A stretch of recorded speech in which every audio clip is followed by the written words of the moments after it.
Hermanos amados, hemos estado viendo ya hace bastantes semanas, meses, cómo estudiar la Biblia, cómo poder ver la Biblia de una manera más clara, por la razón evidente de que muchas veces como cristianos a veces pasamos por alto el estudio de la palabra y creemos que todo tendría que venir por inspiración. Y no es así, hermanos. Debemos ser intencionales para todo. Debemos ser intencionales mucho más cuando decimos ser cristianos. Cuando decimos ser cristianos estamos diciendo que somos hijos de Dios. Pero ¿qué significa? ¿Qué representa ser hijo de Dios? A veces, y yo ponía alguna vez un ejemplo, si yo digo que soy simpatizante de un equipo de fútbol, soy hincha de un equipo de fútbol, el equipo de mi país se llama Bolívar. Pero si alguien me dice, ¿tú eres hincha realmente? Yo le digo, pero claro, ¿cuándo ha sido la última reunión de socios? No tengo idea. ¿Cómo se llama el director técnico? Tampoco tengo idea. Los jugadores, 1 o 2, tal vez. Y hay muchísimas cosas que me hacen que yo esté descalificado como un hincha verdadero. Ahora, si yo estoy hablando del cristianismo y desconozco verdades básicas del cristianismo, realmente estoy hablando de cosas que desconozco. De la misma manera, hermanos, estamos intentando estudiar la palabra del Señor, estamos viendo ciertos aspectos que nos van a ayudar a poder estudiar de mejor manera la palabra de Dios. Y en este estudio hemos comenzado a ver que la palabra de Dios no es simplemente un libro escrito de principio a fin, como vemos muchos libros seculares.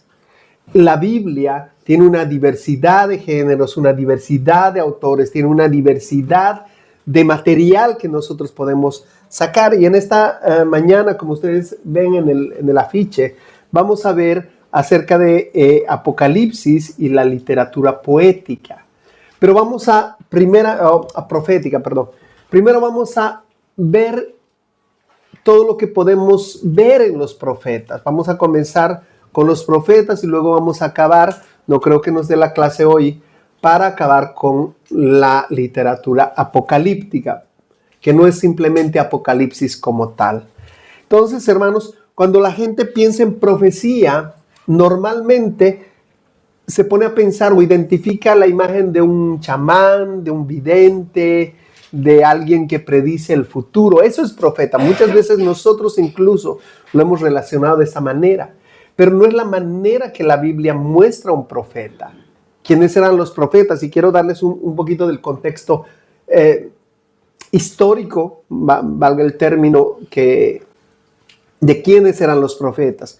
Aunque los profetas bíblicos a veces hablan en sus profecías de eventos que todavía no han sucedido, en realidad nosotros tenemos que ver las profecías desde el contexto, primeramente el contexto histórico general, que es el contexto en el que se estaban llevando a cabo esas profecías, porque Jeremías comenzó a profetizar, comenzó a hablar de parte de Dios, qué estaba pasando en ese momento. Por ejemplo, nosotros pensamos que muchas veces fueron hombres superdotados, pero simplemente fueron israelitas, hombres del pueblo de Dios, elegidos para tener de alguna manera un encuentro radical primeramente con Dios. Si nosotros pensamos en Isaías, por ejemplo, o pensamos en Jeremías, cuando Dios se presenta delante de ellos. Entonces, ¿qué es lo que hace Dios? Los comisiona para una labor específica. Él les da las capacidades y les da el currículo suficiente como para que ellos puedan presentarse delante del pueblo. Ahora, cuando Dios selecciona a estos hombres, no los está seleccionando porque sean los mejores hombres, los más santos, sino Dios los selecciona como instrumentos para transmitir lo que Él quiere a las naciones y a su pueblo en específico. Y entonces esta alianza, cuando nosotros vemos la historia del pueblo de Israel, vemos que Dios rescató al pueblo de Israel de la esclavitud en Egipto y los invitó a convertirse en una nación justa, una nación santa y generosa que representaría a Dios. que eran los israelitas, eran ese pueblo escogido que Dios había separado de las demás naciones para que los representara ante el mundo. Ahora, esta alianza requería que los israelitas respondieran afirmativamente a la alianza. Ahora, en Éxodo 19:5, nosotros comenzamos a ver el capítulo 19, cómo Dios hace uno de los primeros pactos con el pueblo de Israel. El pueblo dice, Dios demanda obediencia. No sé quién puede leer el versículo 5 de Éxodo, por favor.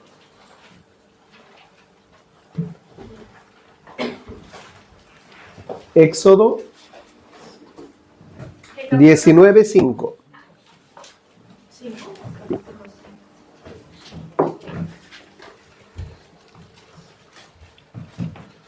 Lo tengo, hermano José. Ya, hermano, léelo, el que lo... Ahora pues, si dieres oído a mi voz y guardaréis mi pacto, vosotros seréis mi especial tesoro sobre todos los pueblos, porque mía es toda la tierra. Éxodo 19:5. ¿El 8 qué dice?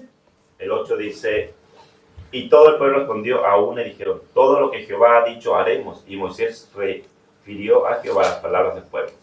Amén. Entonces, vemos en la primera imagen, vemos a Dios hablando, mandando.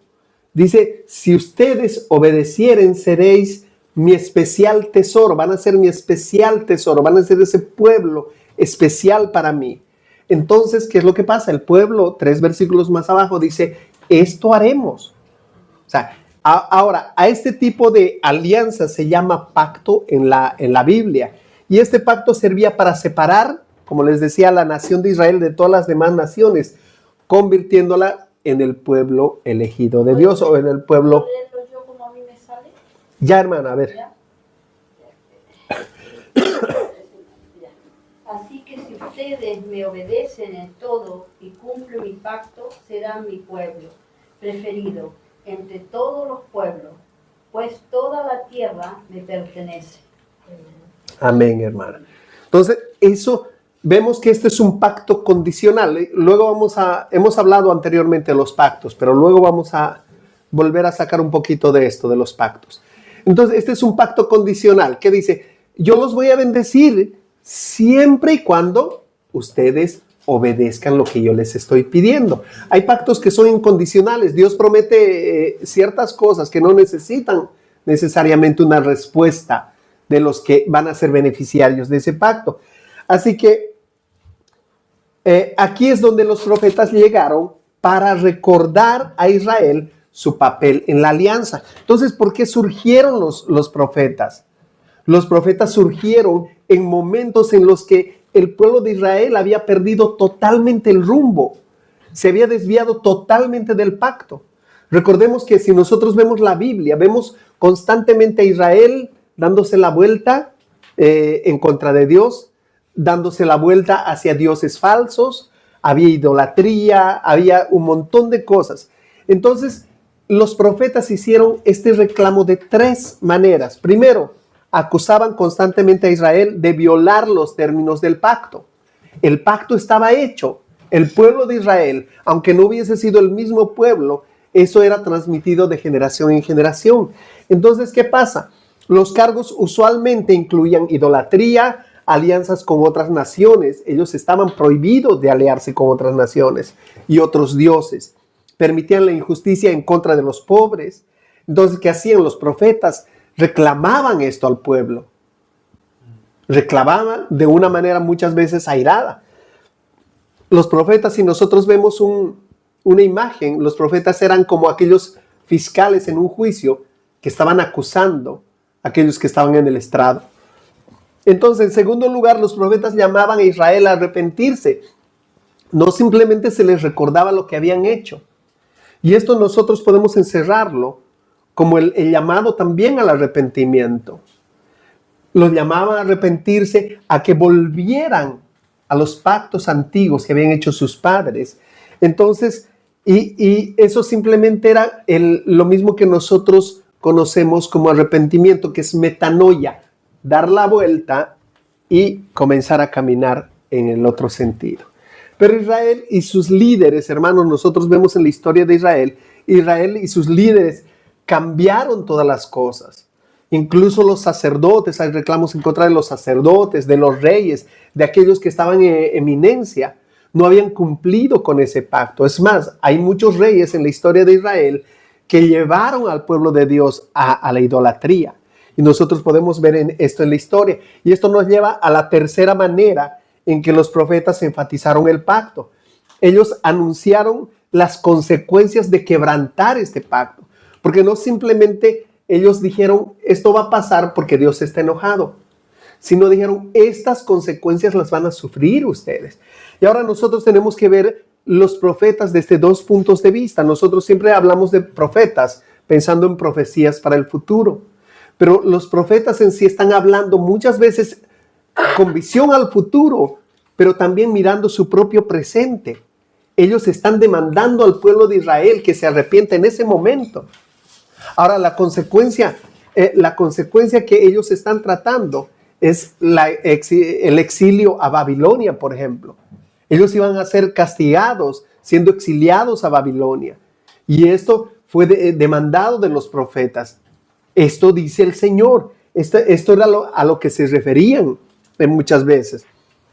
Y aunque en muchas ocasiones, ciertas descripciones gráficas, encontramos profecías para el futuro, en realidad muchas de ellas también están hablando al mismo tiempo y mostrando cómo esos eventos importantes eran relevantes para la época que ellos estaban viviendo. Entonces, hermanos, a los profetas les importaba el presente, por supuesto que sí, pero Dios los estaba usando como instrumentos también para hablar del futuro, porque es la misma situación, hermanos. La situación del hombre no ha cambiado. Israel es como ese ejemplo que nosotros podemos ver en la vida de cada uno de nosotros. Hombres apartados de Dios, tal vez conocedores de Dios, pero apartados de Dios. De repente Dios nos llama al arrepentimiento por alguna razón, pero también eso nos hace ver las consecuencias de que nosotros no nos arrepintamos. Y muchas veces nosotros, con todas las de ley, podríamos decirlo, seguimos pecando. Entonces, ¿qué es lo que pasa? Es la misma condición que se va reflejando constantemente en la humanidad. Y no es simplemente esto, es un rasgo únicamente del pueblo de Israel. Estamos hablando de los profetas. En otras palabras, quiere decir que no seamos solamente conocedores, sino hacedores de la palabra. Amén. Amén. Entonces a los profetas les interesaba, como les digo, el presente, el futuro, y las imágenes con la que ellos ilustran les permitían hablar acerca de ambas cosas a la vez. Porque muchas cosas que para nosotros a veces son difíciles de leer, en el contexto judío eran fáciles de entender. Ahora, ellos estaban pronosticando y prometiendo una de dos cosas, ya sea salvación o juicio. Eran dos cosas. Y los profetas siempre decían, si ustedes hacen esto, si honran el pacto que sus padres han hecho, Dios los va a bendecir y los va a salvar. Pero si siguen en su tosudez de seguir pecando, seguir ofendiendo a Dios, va a venir juicio. Y es la misma predicación que el día de hoy tenemos. Es la misma predicación que cada uno de nosotros, como aquellos portadores de la verdad, debemos llevar. Ahora, debemos tener en cuenta que incluso en esas promesas de juicio nosotros hemos estudiado algunos libros completos del Antiguo Testamento, vemos que incluso en medio de esos juicios hay llamamientos de esperanza, llamamientos implícitos de arrepentimiento. No es que Dios dice, los voy a castigar y aquí se acabó. Dios siempre está mostrando su mano de amor y de misericordia ante hombres que definitivamente no se merecen ese amor. Entonces, hermanos, lo cierto es que la profecía puede ser un género difícil de leer, dado el hecho de la variedad del gran número de figuras literarias que nosotros encontramos en los profetas. Por ejemplo, encontramos imágenes que son difíciles de entender, por ejemplo, alegorías. Isaías 5, 1 al 7 dice de esta manera, es una parábola de la viña. Ahora cantaré por mi amado, al cantar de mi amado a su viña. Tenía mi amado una viña en una ladera fértil, la había cercado y despedregado y plantado las vides escogidas. Había edificado en medio de ella una torre y hecho también en ella un lugar, y esperaba que diese uvas, y dio uvas silvestres. Y continúa, solo le estoy leyendo un pedazo. Pero son alegorías que son difíciles de entender muchas veces. En los profetas también encontramos proverbios. Ezequiel 18:2 dice, ¿qué pensáis vosotros los que usáis este refrán sobre la tierra de Israel que dice, los padres comieron las uvas agrias y los dientes de los hijos tienen la dentera? Ahora, hermanos, esto hacía grandes rasgos, yo no lo entiendo, o sea, es difícil. ¿A qué se está refiriendo? ¿Qué es lo que está tratando de decir Ezequiel? Vemos Lamentaciones. Yo no entiendo eso que dices tú, tampoco. Tampoco yo, hermana. Ahí vamos a ver. Yo les estoy poniendo ejemplos, solo ejemplos. Yo les estoy poniendo ejemplos porque a veces es difícil poder leer así a la ligera ciertos libros de profecía. Eso no quiere decir que esto, no, hermanos, esto es difícil. Yo le estoy diciendo esto, mejor ni lo lean. No es eso. Sino el objetivo es de poner mayor interés y más. Después vamos a dar ciertas pautas para el poder estudiar mejor esto. Perdón, hermanos.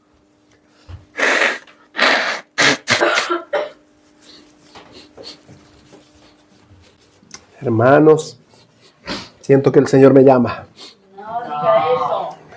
Bueno, que te llame a predicar, sí. Eso sí, Amén. Hermanos, por ejemplo, en Lamentaciones, nosotros encontramos Lamentaciones, en Amós 5, 1 a 2, dice, oíd esta palabra que yo levanto para lamentación sobre vosotros, casa de Israel. Cayó la Virgen de Israel y no podría levantarse ella más. Fue dejada sobre su tierra, no hay quien más la levante. Entonces, hermanos, comenzamos a ver cuando nosotros no somos diligentes en el estudio de la palabra de Dios, podemos encontrarnos con figuras como estas y no entenderlas y pasarlas por alto. Es por eso que es importante que nosotros podamos tomarnos el tiempo necesario como para poder estudiar las profecías o a los profetas. Su estilo de escritura es muy variado también. Encontramos los lamentos de Jeremías, las sorprendentes declaraciones de Ezequiel. Yo me acuerdo, había un programa antiguo que empezaba con Ezequiel vio la rueda y algo así. Era un programa de ovnis, de cosas sobrenaturales. Y hay hay imágenes que nosotros vemos en Isaías, por ejemplo, cuando se presenta esta imagen la visión que tiene de la rueda. La visión que tiene de la rueda, Ezequiel, ese es Ezequiel. Y hay imágenes, hermanos, que son difíciles de explicar. No de explicar. Si nosotros lo hacemos a la ligera, no lo vamos a poder hacer, pero nosotros vamos a tener que ver el contexto. Ahora, hermanos,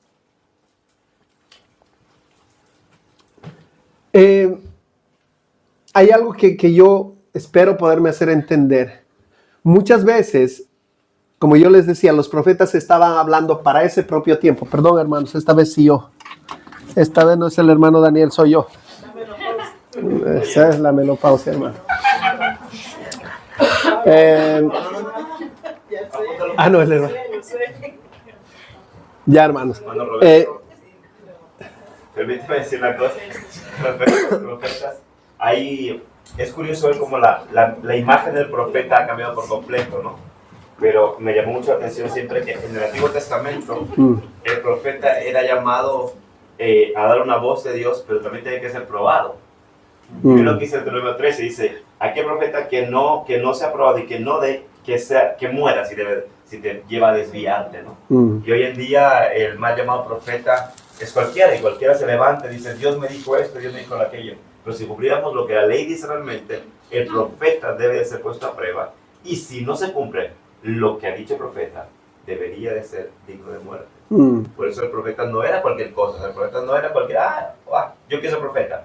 Dios confiaba. Pero sí se levantaban muchos profetas hablando en nombre de Dios. Es lo mismo que el día de hoy. Nosotros vemos gente que dice, el Señor me dijo.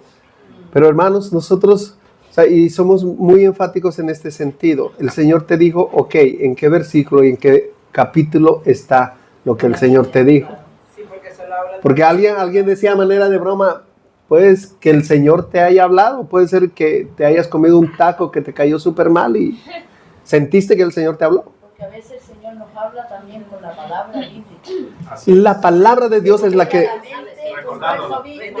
Esa, hermana. A veces cuando me he sentido desanimada, a veces Dios me ha dicho, mira, Dios nos te recuerda mando la que te palabra. esfuerces y que seas valiente, que no temas ni desmayes, porque Jehová tu Dios estará Amén. contigo donde quiera que vayas. Amén. Aleluya, Señor, gracias, me levanto. Ahora, hermanos, yo en este sentido yo les voy a decir, ahora se me voy a desviar un poco, pero muchas veces, no sé cuántos han escuchado, ¿qué les parecería si yo me acerco a la hermana Milagros y le digo, hermana, el Señor me ha hablado y me ha dicho de que tú vas a ser mi esposa? O sea, y verdad, o sea, la verdad que hermanos, pasa esto. Se ha visto mucha gente de, el Señor me ha dicho que tú vas a ser, pero yo soy mujer casada, no sé, el Señor me ha dicho y el Señor no se equivoca. Hermanos, Tu marido morirá. A veces tiene una palabra para uno mismo y no quiere tirarla para otro. hermanos, a veces, hermanos, malinterpretamos otra vez. Hermanos, así tan educaditos como estaban hasta hace 5. Hermanos, a veces nosotros, son nuestras, Santiago dice, nuestras propias concupiscencias las que nos llevan a ser tentados. Hermana Etel. Yo pienso que uno tiene que siempre orar mucho para uno poder discernir qué viene de parte del Espíritu Santo, porque es el que está ahí. Aleluya. Así es. Amén. Amén. Entonces, yo pienso Cualquier cosa que... Amén, hermano. Muchas gracias. Hermana Clemencia. Y también dice que la profecía no es de interpretación. Privada. Ajá. Acomodada a nuestras circunstancias, no es así, tenemos que tener mucho respeto por lo que Dios quiere decirnos realmente, no manipular la palabra. ¿Qué es lo que pasa? Por ejemplo, en la interpretación que nosotros estamos buscando, el poder estudiar de mejor manera. Si la interpretación que nosotros encontramos contradice el resto de la Biblia, por ejemplo, entonces estamos haciendo mal en nuestra interpretación. Algo hemos hecho mal en el trabajo de interpretación. ¿Por qué? Porque la Biblia no se contradice. La Biblia no se contradice, hermanos. Y los principios que nosotros encontramos doctrinales en la Biblia, esos son, no se cambian. No se cambian, hermana. Es que también muchas veces se saca un texto del contexto para que digan lo que yo quiero que me diga. Entonces, Amén, tenemos hermano. que leer la palabra Amén. en todo su contexto. Amén. Para ver qué es lo que Dios quiere realmente, porque Amén. me tiene que hablar es Dios por medio de su Santo Espíritu. Amén. Amén, hermano. De eso hemos hablado muchísimo, cómo estudiar el contexto. No puedo, y hemos visto pasajes, ¿no? Como todo lo puedo en Cristo que me fortalece. ¿Qué es eso? O sea, ¿qué es ese versículo? ¿Realmente puedo hacerlo todo? Pero en el contexto hemos podido evidenciar que realmente no es todo. Hermana. Sí, hermano Roberto, las escrituras no es un juego al azar. O sea, es que abro aquí, pero aquí dice que me va a pasar esto, ahí no era. Le busco aquí y esto es. O sea, no es un Así es, hermano. la escritura no es un libro al azar, un juego al azar de que es esto, sino tal cual dice, es que como dice la hermana, eso, no se puede sacar un texto de contexto a nuestra conveniencia. Hermano, voy a cerrar un poquito. Escuché el llamado del Señor más fuerte. Hermanos, ahora, hermana, cuéntame. Hermano, ya te estamos quitando. No, más que nada, pues siguiendo el hilo de lo que están comentando, hermanos, que también hay que tener mucha precaución, porque, claro, a veces está lo místico, ¿no? De que, uy, se me vino este versículo y ¿qué me está queriendo decir el Señor? Uy, se me vino este otro versículo. Entonces tener también cuidado con esto, porque tampoco se trata que el Señor me está hablando todo el tiempo y cualquier cosa, sino verdaderamente pedirle al Espíritu Santo eso. Hermano, Amén. hermana, no olvidemos que Satanás le habló con la palabra al Señor Jesús. Él se la conoce. En el pues, desierto lo tentó. Amén, hermanos. Vuelvan mis hermanos. Les agradezco. Entonces, ahora la profecía tiene su grado de dificultad para interpretarla. Por supuesto que sí. Porque muchas veces, incluso la gente pensaba que ciertas profecías que se habían dado y estaban claras eran de cumplimiento inmediato. Eso lo vemos incluso en el Nuevo Testamento. Cuando nosotros pensamos en los hermanos de Tesalónica, los hermanos de Tesalónica pensaban que la venida del Señor estaba ya. Es más, muchos pensaban que el Señor ya había venido y muchos se habían quedado. Y es por eso que muchos habían vendido sus casas, habían dejado ya todo. Nosotros vemos eso en el primer siglo, en la iglesia del primer siglo. Vemos como muchos habían vendido sus casas, ya todo estaba listo y decían, Señor, estamos acá todos listos. Y otros más listos todavía ya dejaron de trabajar. Dijeron, no, ¿para qué trabajamos? El Señor viene. ¿Para qué? Entonces, hermanos, muchas veces nosotros vemos, yo les voy a leer una profecía, dice, la profecía de la Virgen que da a luz en el capítulo 7 de Isaías parecería cumplirse en poco tiempo, cuando más tarde la mujer de Isaías tuvo un hijo, pero también sabemos que se cumplió cuando la Virgen María dio a luz al niño Jesús. Entonces, hermanos, esto tenemos que verlo en el contexto primero histórico y en el contexto general. Hermano, capítulo 7, verso 14. Sí, hermano. Ahora, las profecías, hermanos, alguien ilustraba esto. Muchas veces vemos las profecías como una montaña, porque las vemos así de frente. Pero si las viéramos así de lado, nos damos cuenta que es una cordillera. ¿Sí se entiende? Son una sucesión de montañas. Entonces, es importante que nosotros podamos ver cómo hacemos el mejor trabajo. Entonces, hermanos, voy a darles ciertas pautas para poder, los que están escribiendo, para poder tener una mejor comprensión, poder estudiar mejor las profecías.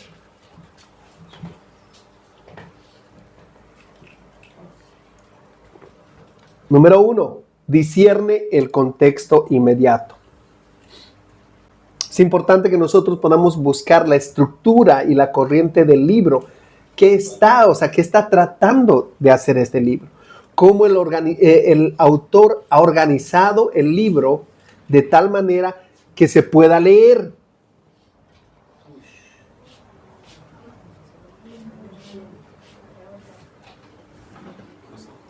Cruce de aire, seguro. Ponle un papelito a la puerta porque se abre. ¿Cuál? Esa. ¿Se aguanta ahí? Ya, qué bueno.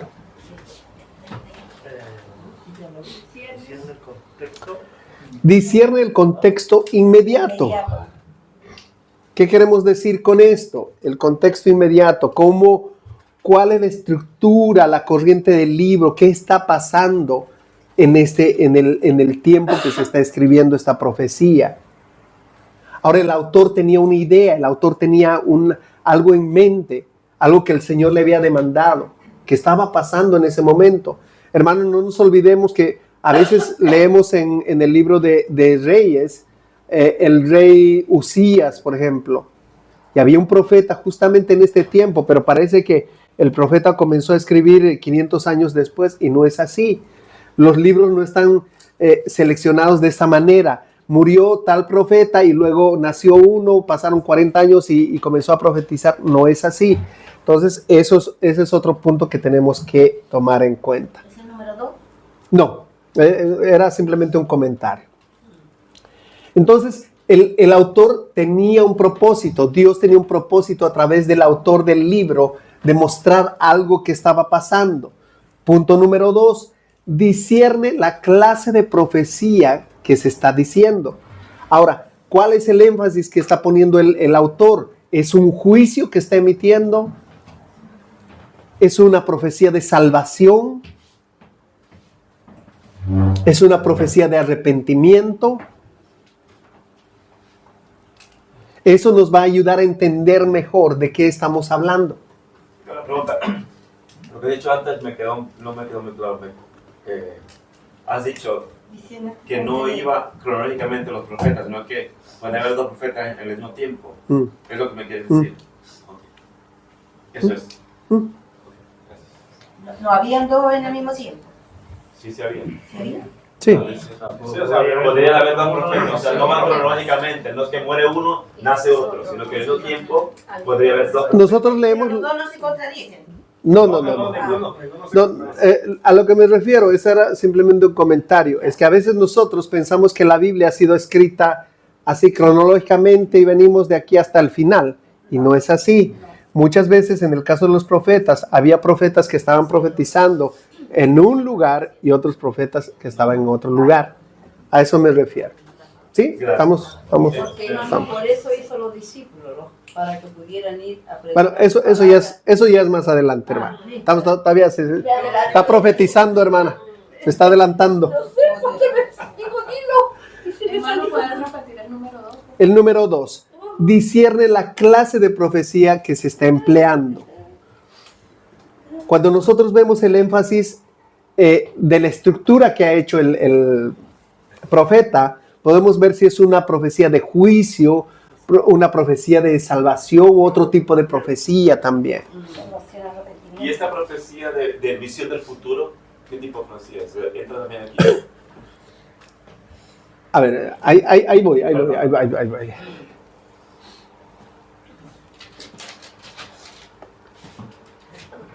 Punto número 3.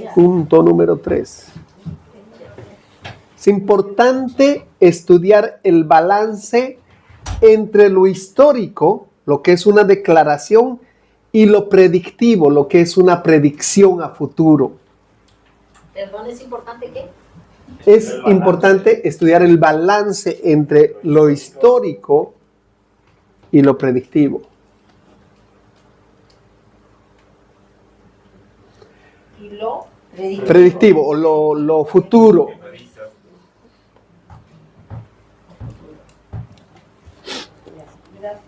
¿Estamos de acuerdo? Sí. La hermana Claudia la veo súper alegre. Cuénteme. Hermano, como no vengo generalmente a los estudios, me hace recordar a mis clases en la universidad, les juro. Sí, madre. Qué lindo. Hermana, tú me haces recordar cuando yo no iba a clases. Ya, hermanos, está bien. Está bien. Hoy toca examen. Sí, hoy toca examen, hermano, llegaste. ¿Qué quiero decir? Hermanos, les voy a explicar un poquito cómo va esto. Ahora, ¿qué es lo que pasa? Porque a veces uno pregunta y dice, ¿y esto cómo es? ¿Esto es para el futuro o es para el presente? ¿O es para el presente? No puede ser para el pasado porque la profecía... O sea, sí. Hermanos, ¿qué es lo que pasa? Los profetas no tenían toda la visión, no tenían todo armado, cosa de que ya ver, esto es para el futuro, ustedes los de acá, Nice y Mute, es para ustedes. No era así. Simplemente que nosotros vemos en la aplicación de las profecías, lo que estaba pasando en este tiempo. Nosotros vamos a ver un poquito más adelante cuál era el propósito final, y vamos a hablar hoy día del reino de los cielos también. El reino de los cielos, o cuando nosotros escuchamos la palabra el reino de los cielos, el reino de Dios, es la instauración de la soberanía, del gobierno soberano de Dios, definitivo. Cuando el mal se ha vencido.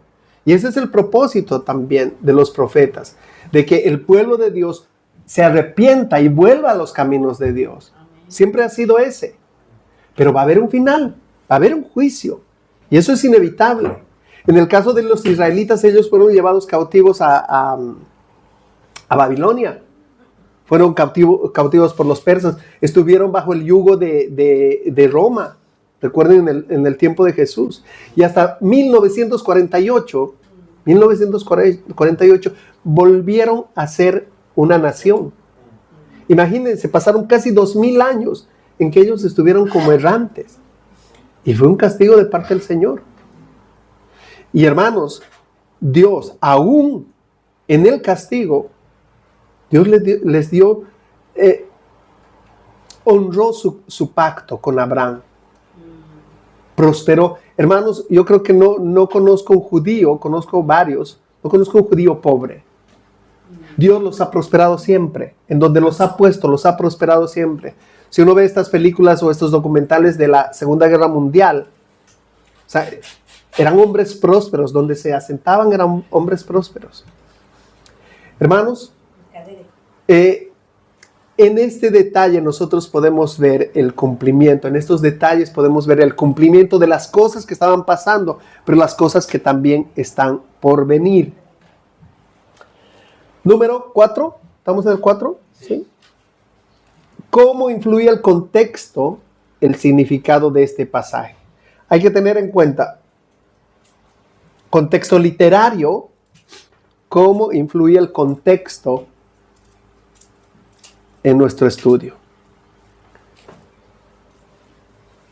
Contexto literario, que ya lo habíamos visto anteriormente. ¿Qué es el contexto literario? Son los pasajes anteriores y posteriores. Podemos ver tal vez el contexto. Para entender mejor nuestro pasaje, podemos ver el contexto capítulos antes o capítulos después que nos ayudan a entender mejor de qué está hablando el profeta. Contexto histórico. ¿Qué es el contexto histórico, hermano? No vino a clase. No vino a clase. Ya, hermanos, examen. El contexto histórico son aquellas circunstancias, las circunstancias que están sucediendo en el momento en el que el autor está diciendo estas palabras. Ese es el contexto histórico, lo que está pasando. Ahora estamos hablando de profetas. Los profetas están demandando algo de parte de Dios al pueblo. ¿Qué está pasando? ¿En qué circunstancias de la historia se encuentran? Contexto cultural es también importante. El contexto cultural nos habla de ese contexto en el que los habitantes, la gente de un lugar vivía, ciertos rasgos, ciertas cosas que son distintivas. Por ejemplo, vamos a ver hemos estado viendo las parábolas. Hermanos, muchas de las parábolas no las entendemos nosotros, pero para la gente que el Señor Jesús estaba hablando, primariamente ellos lo entendían perfectamente. Habíamos hablado el viernes de no os unáis en yugo desigual. Y muchos salieron de la sorpresa. Ajá, eso era yugo. Yo pensé que era... No. Sí, eso era yugo. Pero ¿qué era lo que pasaba? Si allá se les decía... Si yo les digo a muchos de acá, hermanos, no cambien los pañales a los viejitos de esta manera. Ah, sí, hermanos, sí, no te preocupes. Sí, sabemos. Sabemos de qué estamos hablando porque hay mucha gente que trabaja en el board. Pero en ese tiempo igual lo propio, el pueblo de Israel eran casi 100% agricultores. Sabían que era una yunta de bueyes, sabían que era un arado, sabían cómo era un sembrador. Entonces estaban familiarizados con todas las imágenes que se les presentaban en medio de las parábolas.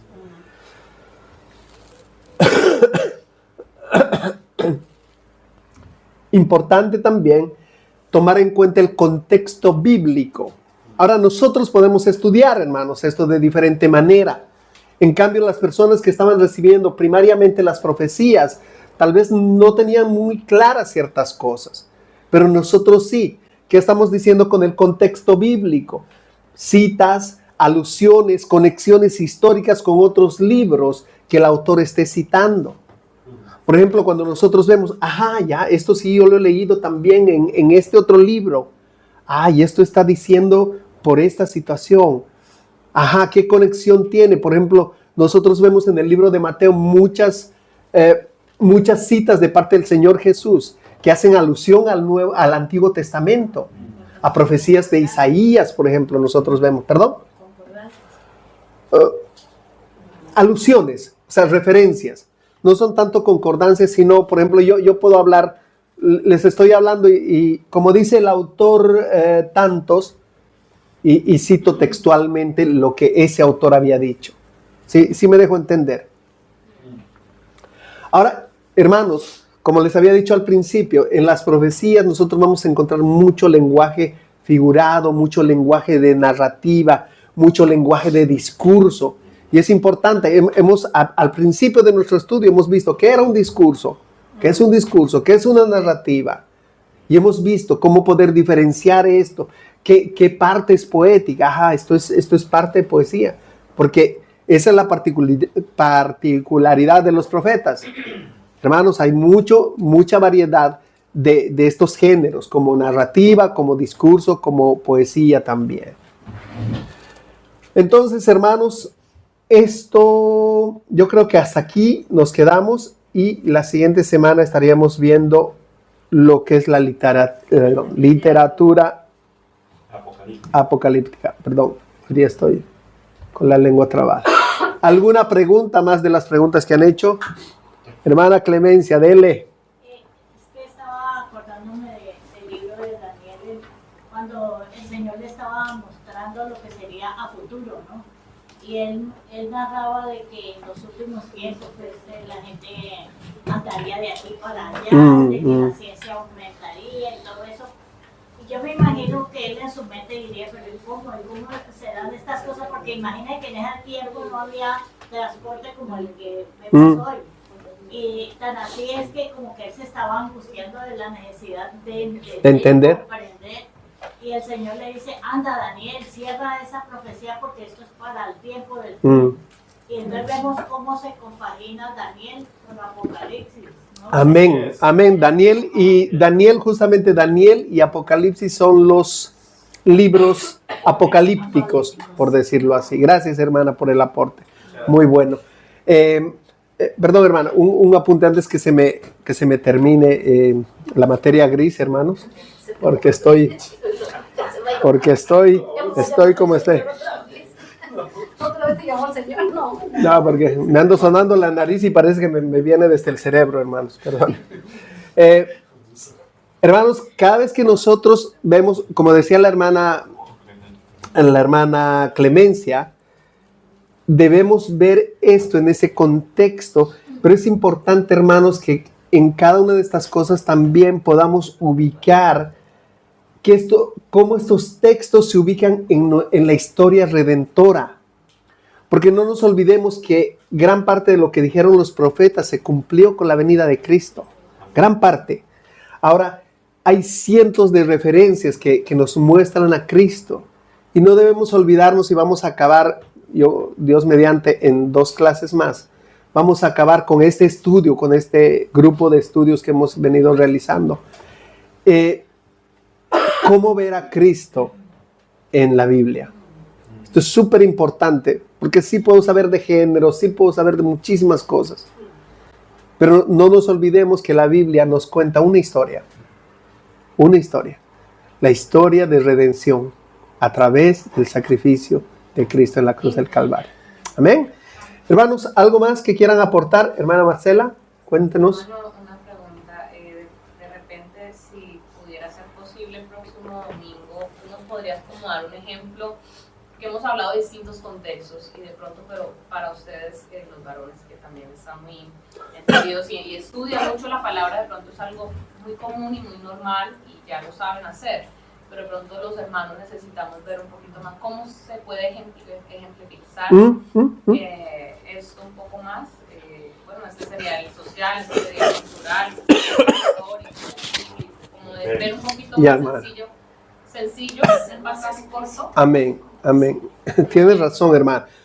Disculpas que yo no lo hice así, por el hecho de que ya habíamos visto de qué se trataba el contexto histórico, el contexto literal, el contexto.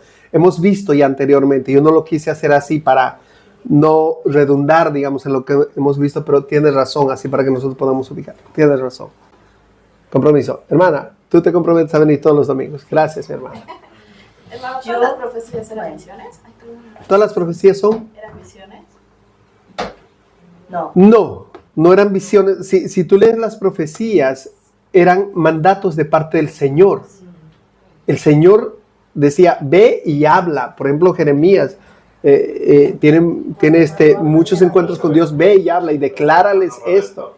ella se refiere al hecho que si el profeta recibió la profecía de esta manera, que se le era la inspirada. visión. No, a ver, ¿a qué te estás refiriendo? Explícate, hermana. No, o sea que, por ejemplo, como Dios mostraba ciertas cosas, ¿no? O sea, Dios les hacía ver cosas, como visiones, o eran audibles. No siempre. Ajá. No siempre.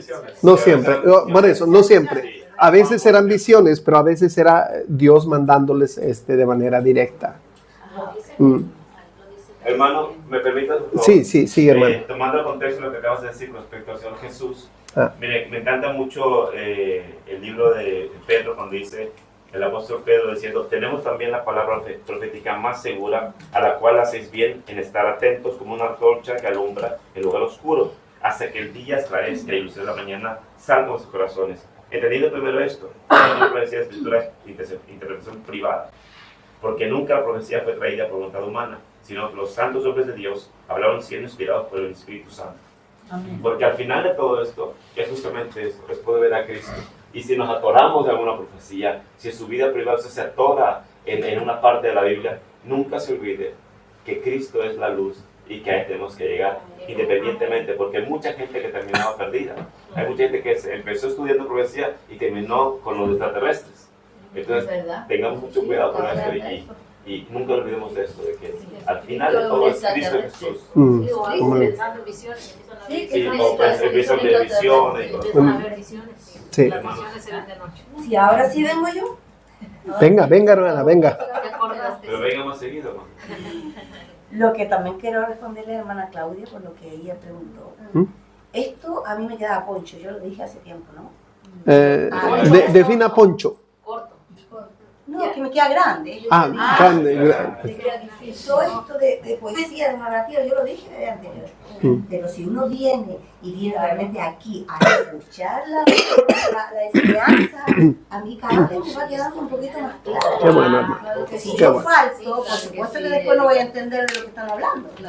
Amén. Pero lo más importante es escudriñar Amén. también en la casa. Por supuesto, por eso hacemos esto, porque también Amén. tenemos que leer y... Ese es el propósito, hermanos. Esa es la idea y el propósito, hermano. Y hermano. Como Jesucristo cuando enseñaba a las personas, como dice usted, con parábolas, por algo usaba las parábolas, porque buscaba la simpleza de la palabra para que a todo les pudiera llegar. Y a los que, bueno, eran más entendidos en cosas, él sabía cada cual a quién le entregaba cada concepto. Y él buscó esas palabras, por ser el hijo pródigo, el sembrador. Es fácil el buscar. Sí y no, hermana. Perdón. A veces, y vamos a hablar un poquito de esto, a veces las parábolas no simplificaban las cosas, a veces las ponía más difíciles. A veces las ponía más difíciles, hermano. No, es que nosotros tenemos ya todo completo, hermanos. Ya tenemos todo, como decía mi mamá, mascadito. Ya tenemos todo.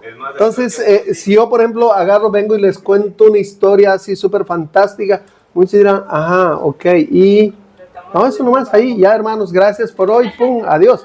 Entonces los dejo en el, ¿y qué habrá querido decir? Porque no le entendimos. O sea, hay mucho lenguaje figurado que a veces es difícil de entender. Hermana, yo para responderte, hermana Claudia, así cortito, por ejemplo, Jeremías. Te voy a leer algo de Jeremías capítulo 1, versículo 4. Dice, vino pues palabra de Jehová a mí diciendo, antes que te formase en el vientre te conocí y antes de que nacieses te santifiqué.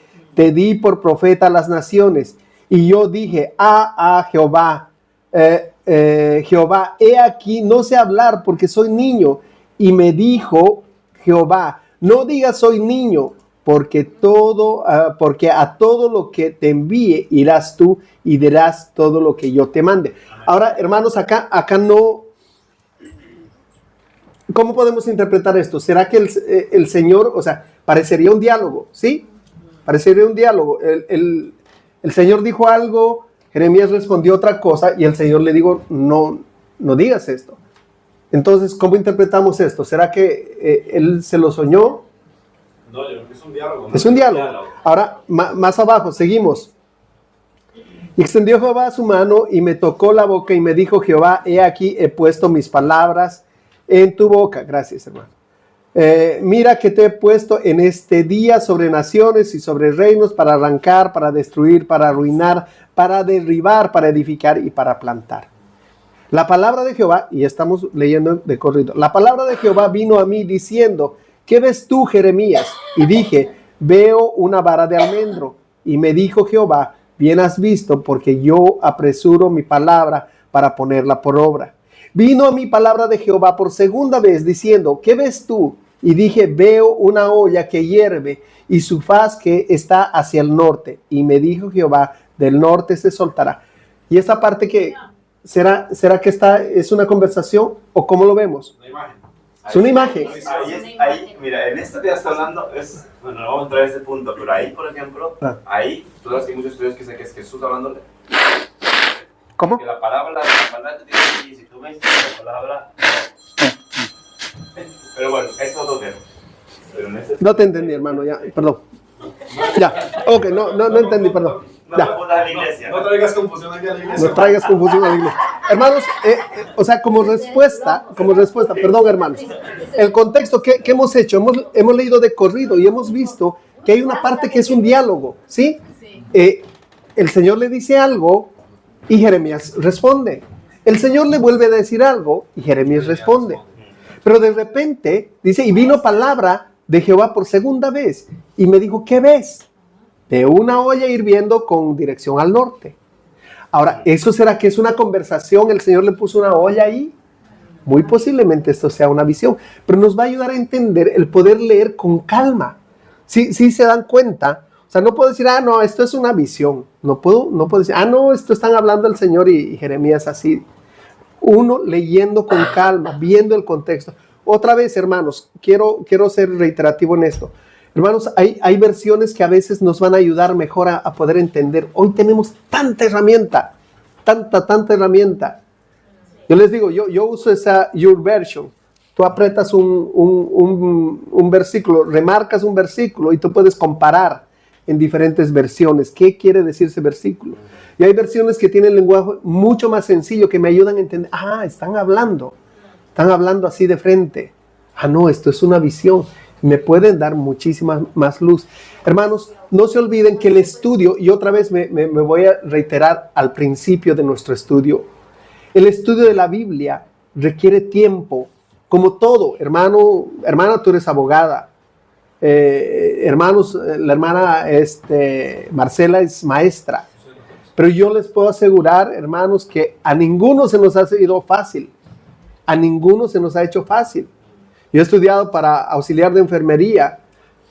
Para mí ha sido complicado porque aparte de que tenía que estudiar algo que desconocía, tenía que hacerlo en un idioma que desconozco también. Entonces, ¿qué quiero decirles con esto? Si uno quiere entender la palabra del Señor realmente como el Señor la ha dejado, requiere que nosotros demos de nuestro tiempo, que seamos intencionales en el estudio, así como lo hemos sido para ser maestros, para ser abogados, para ser auxiliares de enfermería. Debe haber una intencionalidad en cada uno de nosotros para el estudio de la palabra. Amén. Hermana Clemencia, con usted terminamos. De hecho, hay un maestro de la Biblia que él es israelita, pero es mesiánico. Y me encanta la manera como él enseña, o sea, él enseña libro por libro, y hablando sobre el contexto en el cual se desarrolló la historia, ahí aprenden mucho, pero tienen que coger papel y lápiz y es sentarse, hermanos. Y pedirle a Dios que nos dé la sabiduría. Acuérdense, el punto cero, el paso número 0 para el estudio, oración. No podemos discernir cosas que se han escrito inspiradas por el Espíritu Santo sin el Espíritu Santo. Amén. Hermanos amados, perdón, hermana, querías aportar lo último. Que hasta se me olvidó.